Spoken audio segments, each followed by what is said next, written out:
Assalamualaikum warahmatullahi wabarakatuh. Perkenalkan, nama saya Ridho Darmawan dengan NPM 2359201072. Kelompok 1C. Baik, di sini saya akan sedikit menjelaskan mengenai tentang evaluasi pendekatan machine learning SPM atau judul ya. Jadi di sini kita memprediksi apakah komentar itu judul atau bukan. Nah, jadi di sini yang pertama kita itu mengimpor library. Di sini ada dua, ada Pandas dan juga NumPy yang fungsinya di sini untuk memanipulasi data. Di sini juga kita mengimport model sklearn ya. Jadi nantinya kita juga membagi dataset tersebut. Nah, kita juga selain membagi, kita juga mengubah sebuah teks itu menjadi numerik ya.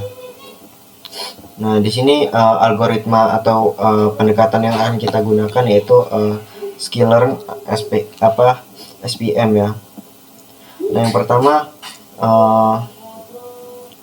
pertama di sini ada video ID. Di kolom ini ada video ID. Jadi video ID ini adalah sebuah ID unik YouTube tempat komentar kita itu berada. Selanjutnya di sini ada judul video. Di sini nama channel YouTube pemilik video. Di sini tanggalnya ya, tanggal komentar diposting. Tapi ini formatnya bermasalah sepertinya karena dia bukan tanggal normal seperti biasanya ya. Di sini juga ada author atau nama akun yang memberi komentar. Nah, ini komentar dari user ya. Nah, label ini dia ini akan menghasilkan kemungkinan dua nilai, dia 1 positif atau 0 negatif. Jadi dia ini apakah dia itu melabeli apakah ini komenan judul atau bukan, seperti itu. Selanjutnya ini komentar clean. Jadi komentar ini setelah dibersihkan ya. Nah, di sini hasil prediksi dari machine learningnya. Nah, selanjutnya di sini juga kita akan itu mengimport metrik untuk evaluasi model ya. Yang pertama di sini ada akurasi skor. Nah, jadi akurasi skor ini berapa banyak sih prediksi kita tuh yang benar. Nah, selanjutnya ada precision score, ketepatan prediksi positif kita. Selanjutnya di sini juga ada recall score. Jadi kemampuan menemukan semua hasil tuh yang positif. Nah, di sini ada F1 score ya. Jadi di sini rata-rata precision dan recall score ini. Nah, di sini kita juga ada rock out atau kemampuan untuk membedakan antara kelas atau setiap kelas ya. Dan di sini juga ada klasifikasi report. Jadi dia ini fungsinya sebagai ringkasan lengkap semua metrik. Baik, selanjutnya kita ke line selanjutnya. Nah, di sini kita menampilkan informasi dasar tentang dataset. Kita juga mengecek apakah ada data yang kosong atau missing values pada kolom yang kita gunakan. Dan juga nantinya kita itu akan menghapus baris yang memiliki data kosong di komentar clean. Nah, di sini kita ada dua fitur. Yang pertama fitur X. Fitur X ini dia tuh teks fiturnya itu dia menggunakan teks komentar yang dibersihkan, sedangkan yang Y ini target, jadi dia ini melabeli manual 0 atau 1. Nah, jadi di sini dataset yang digunakan tuh berisi 10.230 komentar YouTube dengan 9 kolom. Dan seluruh data itu lengkap tanpa missing value atau pada kolom penting seperti komentar clean itu dan label. Nah, di sini kan kita melakukan pengecekan dan pembersihan atau dropna ya. Jadi jumlah data itu tetap 10.230 baris sehingga aman nantinya untuk kita pakai pada proses pelatihan model ini. Dan di sini variabel X ini berisi komentar yang telah dibersihkan, sedangkan Y ini berisi label manual atau 0 atau 1 ya. Dan juga di sini menandakan bahwasannya dataset itu sudah siap digunakan untuk tahap uji coba. Nah, di sini kita juga membagi dataset menjadi data latih dan data uji.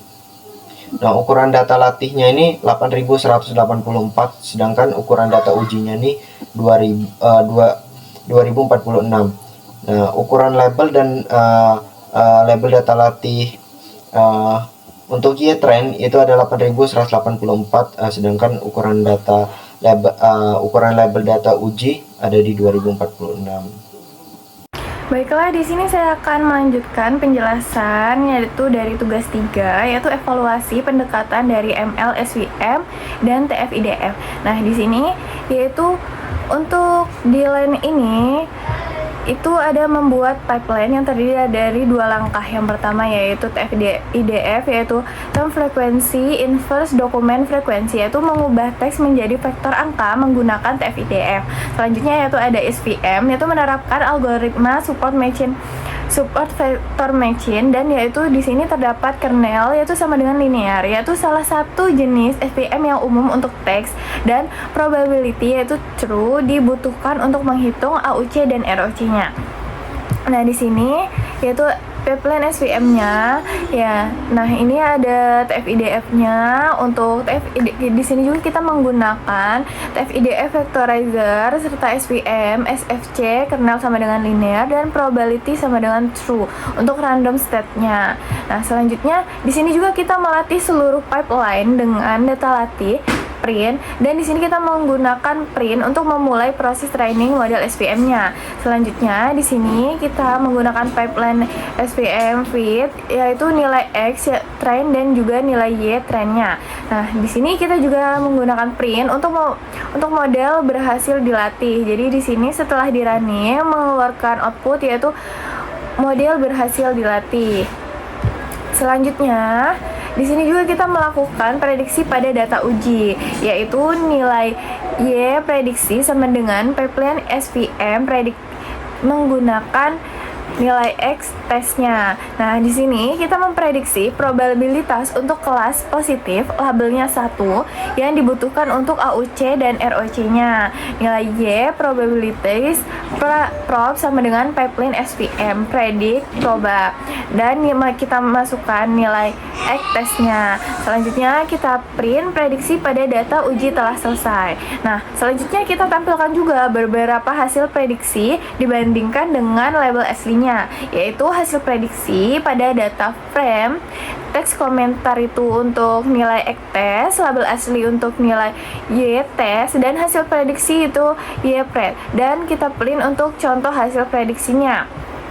Nah, di sini kita menampilkan untuk 5 data awal, yaitu kita di sini menggunakan hasil prediksi head. Jadi kita tampilkan 5 data awalnya setelah di running, yaitu untuk prediksi pada data uji telah selesai. Nah, ini untuk contoh hasilnya.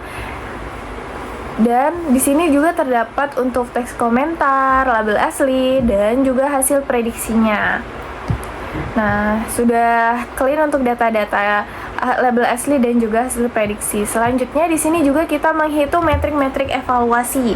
Jadi untuk akurasi yaitu sama dengan akurasi skor untuk nilai Y test dan Y prediksi. Dan precision yaitu kita menggunakan precision score untuk Y test dan Y prediksi, serta recall untuk recall score Y test dan Y prediksi juga. F1 score yang Y test dan masih sama untuk nilai Y test dan prediksi, dan juga ROC AUC-nya ini untuk skornya.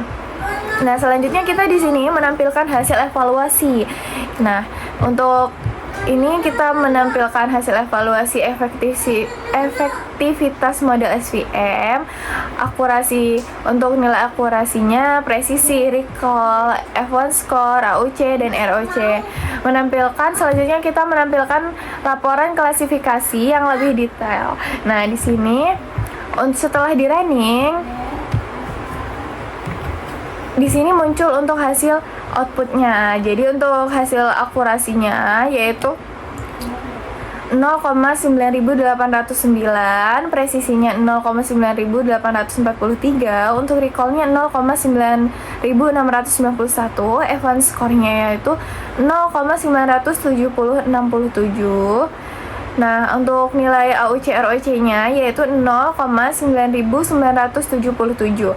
Dan untuk laporan hasil klasifikasi lengkapnya di sini terdapat precisionnya itu 0,98 untuk di angka 0, dan untuk di label satunya itu 0,98, yang recallnya di label 0-nya itu 0,99, untuk di label 1 0,97, dan di F1 score-nya itu 0,90. Di label 0 dan 1 itu sama nilainya, yaitu 0,98. Untuk di support itu di label 0 kita ada 1204, di label 1 itu kita ada 842.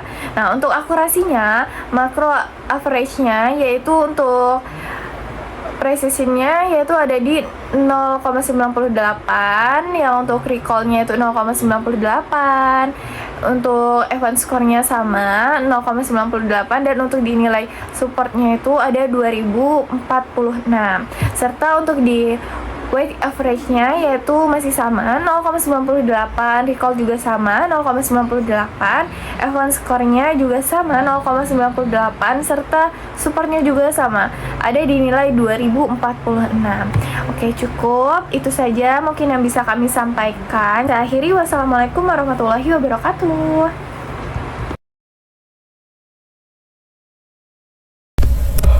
Assalamualaikum warahmatullahi wabarakatuh. Perkenalkan, nama saya Heri Julianto dengan PM 2359 2011 05. Di sini saya dari kelompok 1, nanti ada rekan saya Sarsalina Alifia Masa. Saya akan mendemonstrasikan yaitu dengan menambahkan atau menjelaskan nantinya menambahkan pendekatan model pada dataset astronomical data. Ini adalah dataset pada UTS. Nah, di sini saya akan melakukan pendekatan atau menambahkan pendekatan nantinya. Di sini dataset saya ini dalam bentuk klasifikasi. Nah, ini ada beberapa model yang tadinya pas UTS ini ada 4, yaitu logistic regression, random forest, SVM, decision tree, yang mana akurasi pada setiap model ini berbeda-beda. Di sini ada random forest dengan akurasi 1 dan decision tree 1. Langsung saja di sini saya akan menjelaskan pendekatan yang saya tambahkan untuk melakukan perbandingan dengan model lain.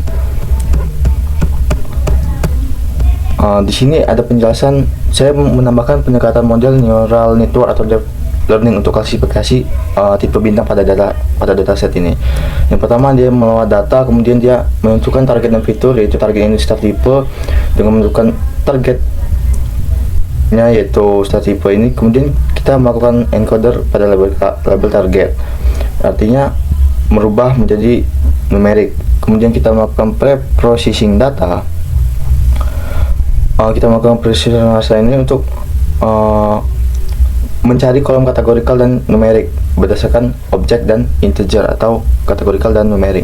Kemudian kita melakukan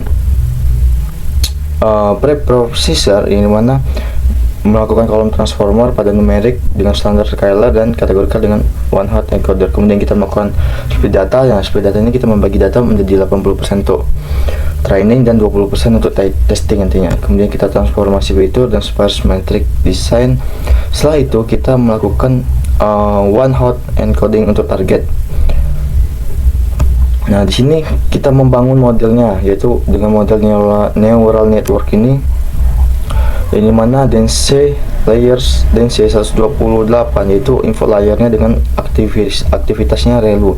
Kemudian dropout dengan 0,2 atau sekitar 20% neuron dimatikan acak saat training nantinya. Kemudian density layer density 64, kemudian dropout juga 0,2, layer density 32 dengan activation relu, kemudian layer density dengan 6 class.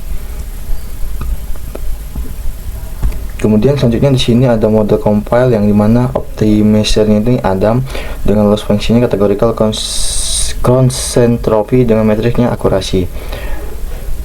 Kemudian kita melakukan training model, yaitu menggunakan latih model dengan 80% data training, karena validation speed-nya ini 0,2 untuk testing.